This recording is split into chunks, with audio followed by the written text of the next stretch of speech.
Carlos L. Garrido, The Purity Fetish and the Crisis of Western Marxism. The publishing press of the Midwestern Marx Institute for Marxist Theory and Political Analysis. Spring 2023. Midwestern Marx Publishing press titles published. 1. Thomas Riggins. Reading the Classical Texts of Marxism, 2022. 2. Carlos L. Garrido.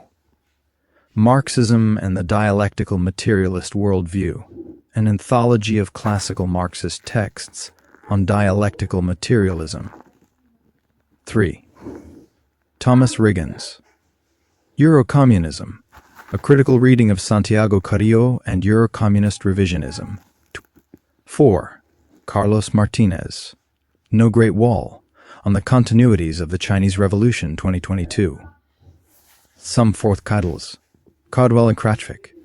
Selected Works of Henry Winston. 2. Thomas Riggins. Christopher Caldwell and His Critics, a study of Caldwell's philosophy of art and its critical responses. 3. Edward Liger Smith. What About Venezuela? How Socialism Worked in Venezuela and Why the U.S. Needs It Too. 4. Yanis Iqbal. Education in the Age of Neoliberal Dystopia. 5. Noah Kratchvik. What is to be done? Like now. 6. Gabriel Rockhill, William Robinson, Salvador Rangel, Jennifer Ponce de Leon, Carlos Martinez, Carlos L. Garrido, Edward Smith, Noah Kratchvik, Thomas Riggins, Hilborn Watson, et al. Against the Fake Left, Marxist Critiques of Contemporary Radicalisms. Endorsements. This is a very important new work from Carlos Garrido. Here he explains in full detail the purity fetish, which has afflicted and hobbled the Western left for too long. Not only does the purity fetish prevent the Western left from understanding the century or more of actual socialist construction in many parts of the world, but it also prevents this very same left from appreciating and drawing insight from the history of genuine socialist struggles in their own countries. This book will soon become a must-read for anyone who is serious about the socialist road and the goal of communism. Roland Bohr, professor at Renmin University of China, Beijing. Author of many books, including Socialism with Chinese Characteristics, A Guide for Foreigners, 2021, Friedrich Engels and the Foundations of Socialist Governance, 2021, and Socialism in Power, On the History and Theory of Socialist Governance, 2023. This book is a healthy antidote to the widespread infantile leftism that infects the American left. As Lenin pointed out in Left-Wing Communism, an infantile disorder, those so-called Marxists who are so wrapped up in their one-sided views that they can't work with others. Whether it's right-wing deviationism towards the bourgeois parties, the Democratic Party as an ally, or complete ultra-left rejection of bourgeois coalitions, our way or the highway, such thinking retards the revolutionary movement to overthrow the capitalist system. This book will help such comrades to grow up and learn how to apply the dialectical method to these issues. Thomas Riggins, retired philosophy teacher, NYU, The New School, and others.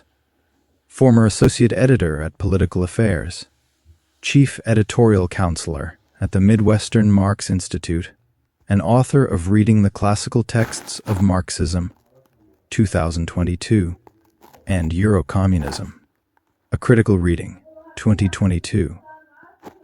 Unlike Athena, socialism does not spring forth, fully formed from the head of a god, or, by extension, the minds of people. It emerges in the here and now through a dialectical and contradictory process of real-world social transformation. This is precisely what Carlos Garrido astutely argues in this timely and provocative book. We need to embrace the dialectics of socialism as an antidote to the purity fetish that plagues the Western left. pinning it into a position of controlled counter-hegemony. This book, a clarion call for the collective project of building socialism, should be widely read and discussed. Gabriel Rockhill, founding director of the Critical Theory Workshop, Atelier de Theorie Critique, and professor of philosophy at Villanova University. Author of many books, including Counter-History of the Present, Untimely Interrogations into Globalization, Technology, and Democracy, 2017, and Interventions in Contemporary Thought, History, Politics, Aesthetics, 2016. The Western left has a sordid history of complicity with fascist falsifiers, as Georgy Dimitrov noted in 1935, who scurrilously distort the revolutionary gains achieved in the socialist states and mount counter-revolutionary attacks aimed at extinguishing the emancipatory sparks of actually existing socialism. In adroitly dissecting the philosophical underpinnings of what passes for Marxism in the academy, a pseudo-radical pedagogy that has misled generations of students and inhibited the development of revolutionary political praxis in Western societies, Carlos Garrido demonstrates the importance of theoretical education and dialectical materialism for the class struggle in the contemporary conjuncture. Helmut Harry Lowen, a veteran anti-apartheid and anti-fascist campaigner in Western Canada, is an associate of the Institute for the Humanities at Simon Fraser University and a retired University of Winnipeg lecturer in sociology and criminological theory. In The Purity Fetish and the Crisis of Western Marxism, Carlos Garrido seriously examines the dogmatism and Eurocentrism that have had such a toxic influence on the development of the Western left. Crucially, the book addresses the failure of so many Marxists to understand actually existing socialism, their seeming inability to understand movements with different cultural and philosophical roots to those of the European working class of the 19th century. This is not simply an academic question. The socialist countries, most prominently China, are leading the way towards a new future for humanity, the type of future where we can prevent climate catastrophe, avert nuclear war, and build what Xi Jinping refers to as a community with a shared future for mankind. These countries are blazing the way to a life beyond capitalism, and for that exact reason they're being subjected to an escalating hybrid warfare by the US and its allies. Carlos Garrido's book is a valuable tool in the struggle to build a symbiotic relationship of solidarity, comradeship, respect, and mutual learning between the Western left and the socialist world. Carlos Martinez is an independent researcher and political activist from London, Britain. He is the co-founder of No Cold War and Friends of Socialist China and the author of The End of the Beginning, Lessons of the Soviet Collapse, 2019, and No Great Wall, On the Continuities of the Chinese Revolution, 2022. As the gap between conditions that cry out for socialist transformation and the long diminishing political capacities of the Western left grows ever more dangerous, Garrido's brilliantly pithy and well-thought philosophical book argues that a good part of this gap is accounted for by the Western and US left's purity fetish. This fetish, Garrido argues, drawing from Hegel, Marx, Parenti, and Lacerda, arises from an inability to think dialectically, an inability to realize that the abstract has no existence other than in necessarily compromised concrete instances that are always and everywhere desecrated by the meanness of reality. Garrido's accessible philosophical discussion is indispensable for understanding much of the Western left's inability to think dialectically, to truly follow Hegel and Marx rather than just invoke them, to understand the struggle for socialism as it is, rather than as it might be in the politically juvenile imaginations of so many. Garrido's punchy discourse deals both with the reality of building socialism in China and with the difficulties of building socialism in the US. His demands that black liberation movements connect up with the US's revolutionary traditions will inevitably arouse debate, but it is likely one that must be had Radhika Desai, professor at the Department of Political Studies and director of the Geopolitical Economy Research Group at University of Manitoba, Winnipeg, Canada. Some of her recent books include Geopolitical Economy, After U.S. Hegemony, Globalization and Empire, 2013, Karl Polanyi and 21st Century Capitalism, 2020, Revolutions, 2020, and Capitalism, Coronavirus, 2020, and Capitalism, Coronavirus and War, A Geopolitical Economy, 2022. With Alan Freeman, she co-edits the Geopolitical Economy book series with Manchester University Press and the Future of Capitalism book series with Pluto Press. Acknowledgements and dedications. This book would not have been possible without the Midwestern Marx Institute for Marxist Theory and Political Analysis. Specifically, without the plethora of conversations I have had with Edward Liger Smith, Thomas Riggins, and Noah Krachvik over the years. I am also greatly indebted with the discussions and collaborations I have had with friends, comrades, and colleagues like Gabriel Rockhill, Mitchell K. Jones, Calla Winchell, Radhika Desai, Alan Freeman, Jean-Pierre Reid, Alfred Frankowski, Alex Zambito, Ramiro Sebastian Funes, Carlos Martinez, Paul So, Vijay Prashad, and many others. I am also especially grateful to my wife and parents, without whose support this book would have also not been possible. I would like to dedicate this book to my newborn son, Lucian Thomas Garrido, to the readers and watchers of the Midwestern Marx Institute, and to the younger generations facing what seems to be a futureless future as this world based on exploitation, oppression, and looting crumbles right before their very eyes. For this book, I share the sentiment Lenin expressed in the end of his first major publication in 1899, The Development of Capitalism in Russia. If the writer of these lines has succeeded in providing some material for clarifying these problems, he may regard his labors as not having been fruitless. Table of Contents. Introduction.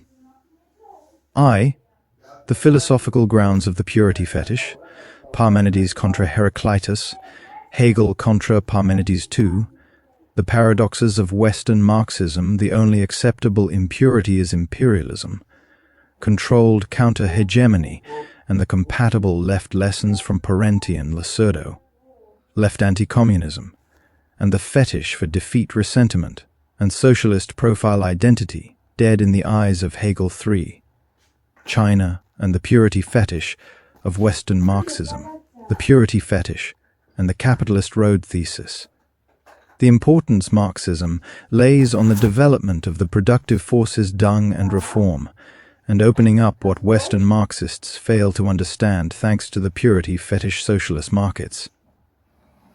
The importance of supporting China 4, the fettering role of the purity fetish in U.S. socialist organizing objective conditions in the U.S. subjective conditions in the U.S. PMC, left, and petty bourgeois radicalism, three forms the purity fetish takes in the U.S., the importance of fighting national and historical nihilism conclusion index.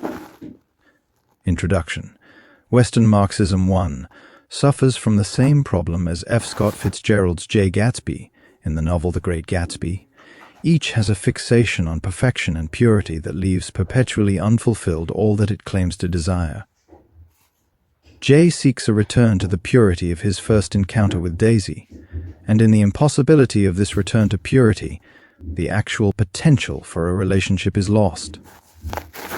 Western Marxists seek a pure form of socialism, a pure proletariat, a pure national historical past, but in the impossibility of such a purity arising, they lose the potential to actualize or defend any socialist revolution. The purity of each is met with the fact that reality itself is never pure. It always contains negations, imperfections, and impurities. Jay Gatsby cannot officially re-establish himself with Daisy insofar as she admits to having loved Tom Buchanan, her husband, during the intermediate time before she reconnects with Jay. This imperfection, this negation of purity, is unacceptable, Daisy must tell Tom she never loved him to re-establish the purity of their first encounter. With no purity, there can be no relationship. Similarly, for Western Marxists, the triumphant socialist experiments of the 20th and 21st century, in their mistakes and totalitarianisms, desecrate the purity and the holiness of their conception of socialism. The USSR must be rejected. The Spanish Civil War upheld. Cuban socialism must be condemned. But the 1959 revolution praised. Allende and Sankara are idols. Fidel and Kim Il-sung tyrants, etc. But what has died in purity can be supported. What has had to grapple with the mistakes and pressures that arise out of the complexities and contradictions of building socialism in the imperialist phase of capitalism, that must be condemned. As was diagnosed by Brazilian communist Jones Manel's essay, Western Marxism loves purity and martyrdom, but not real revolution. Western Marxism's fetishization of purity, failures, and resistance as an end in itself creates a kind of narcissistic orgasm of defeat and purity. Manuel rightly points out the fact that Western Marxism preserves the purity of theory to the detriment of the fact that it has never produced a revolution anywhere on the face of the earth. Western Marxists celebrate the emergence of a revolutionary movement, but when this revolutionary movement is triumphant in taking power, and hence faced with making the difficult decisions, the concrete reality of imperialism, a national bourgeoisie, economic backwardness, etc., force upon it, the Western Marxists flee with shouts of betrayal. For the Western Marxists, all practical deviation from their purity is seen as a betrayal of the revolution, and thus the cries of state capitalism and authoritarianism emerge. Manuel, reflecting on the work of the late Domenico Lacerda's Western Marxism, does a superb job in concisely elaborating on the thesis brought forth in Lacerda's text. Nonetheless, he, as well as Lacerda, conceives of this theoretical lapse as being smuggled in as contraband from Christianity. 4. The ideological grounds for Western Marxism, then, are rooted in the Judeo-Christian tradition, as Lacerda argues. In this work, I will begin by arguing that although Christian mysticism may be present, the root of the rot is not Christian contraband, but Western metaphysics, which precedes Christian mysticism itself. The root, in essence, is found in the fixated categories that have permeated Western philosophy, in the general conception that truth is in the unchanging, in the permanent, in substance, and only indirectly in the mystical forms these have taken under the Christian tradition. The diagnosis Engels gave reductive Marxists in 1890 applies to today's Western Marxists. What all these gentlemen lack is dialectics. However, I wish to expand beyond Lacerda's analysis in other ways as well. For one, I will develop the integrative concept of the purity fetish as the notion which dialectically captures the variety of ways this obsession with purity manifests itself in Western Marxists, and US Marxists in particular. The purity fetish, I will argue, is an integral component of the Western metaphysical outlook, an outlook which concretizes itself in a variety of ways throughout history, but which sustains, with very few exceptions, key philosophical assumptions traceable to Parmenidean metaphysics. In the US, this can be found in 3 major areas, all of which prevent both acquisition of truth and the development of a socialist movement. 1. In the assessment of socialist and non-socialist but anti-imperialist struggles abroad, where the phenomenon Max Scheler, elaborated from Nietzsche, calls ressentiment, is indubitably present. 2. In the assessment of the diverse character class at home. And 3. In their national nihilistic assessment of U.S. history. In each of these areas, the purity fetish limits their judgment best one-sided and fetters their practical efforts to develop the subjective factor in the working masses. The Marxist variation of the purity fetish worldview, however, did not spontaneously emerge out of a void.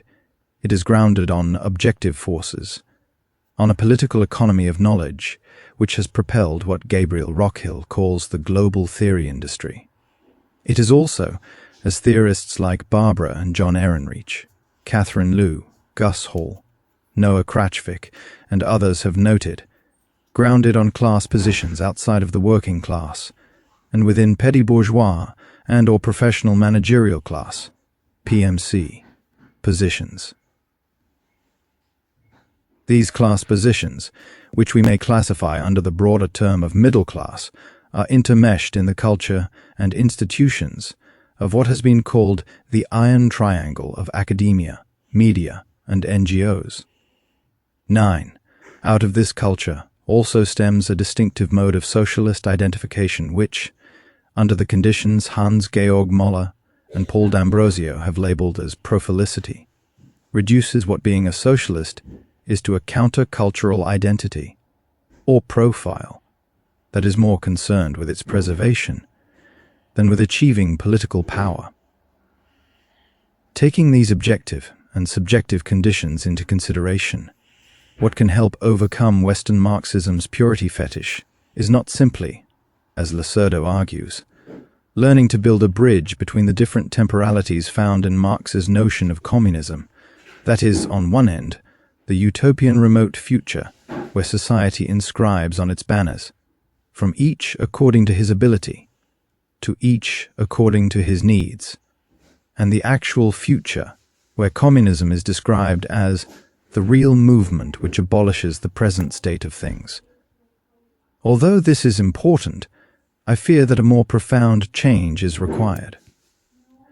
Instead, I will conclude that a more accurate cure is for Western Marxism to reflect on the objective conditions which drive its purity fetish, and once self-conscious of these, move towards both changing these objective conditions, which means moving away from a PMC-dominated left and towards a working-class-centered left, free of the dominant influence of the PMC iron triangle institutions and culture, and towards stripping its purity fetish outlook, something which can only be done through the rearticulation of its ambiguous ideological elements towards a consistent dialectical materialist worldview.